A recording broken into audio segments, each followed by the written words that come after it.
বিরতির পর স্বাগত। ইদানিংকালে শহরের বিভিন্ন জায়গা থেকে বাইক চুরির মতো অভিযোগ উঠে আসছে।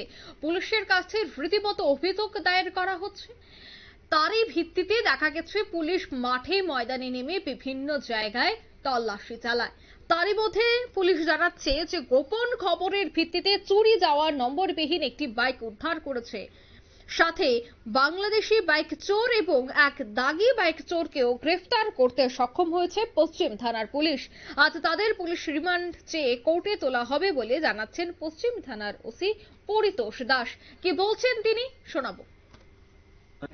আমাদের একটা গোপন খবরের ভিত্তিতে একটা বাইক আমরা রিকভারি করেছি, যেটার নাম্বার নেই, এবং দুইজন চোরকে আমরা ডিটেন করেছি। একজন হলো আলমগীর হোসেন, অরিজিৎ হাসান, যার বাড়ি বাংলাদেশ। আলমগীর হোসেনের বাড়ি আমরা চান্দিনামুড়া।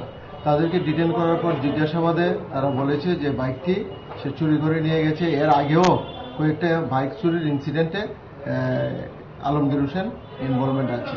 এখন আমরা একটা স্পেসিফিক কেস এই বিষয়ে নিয়েছি 73/2024 under section 382D of IPC. আজকে তাদেরকে পুলিশ রিমান্ড চেয়ে আমরা আদালতে প্রেরণ করব। বাইকটা জয়পুর থেকে রিকভারি হয়েছে। কতদিন আগে বাইকটা চুরি হয়েছিল? বাইকটা মাসখানেক আগে চুরি হয়েছিল। বাইকের মালিক কি পাওয়া গেছে? না, বাইকের মালিক এখন আমরা ট্রেস করতে পারিনি। কোনো কমপ্লেনও হয়নি বাইক সম্বন্ধে? কমপ্লেন হয়েছে। পুলিশের টহলদারি নিয়ে বিভিন্ন মহলে প্রশ্ন উঠছে, কিছু বলবেন?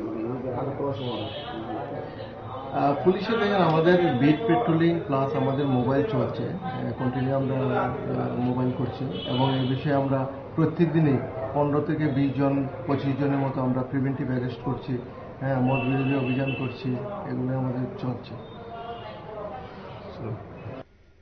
পশ্চিম থানার ওসির বক্তব্য আপনারা শুনলেন। দুজনকে গ্রেফতার করা হয়েছে। তাদেরকে জোর জিজ্ঞাসাবাদ চালালে মূল চক্রকে খুব দ্রুত গ্রেফতার করা সম্ভব হবে বলেই জানাচ্ছেন পুলিশ আধিকারিকরা। নিয়ে নিচ্ছে ছোট্ট একটি বিজ্ঞাপন বিরতি, সঙ্গে থাকুন।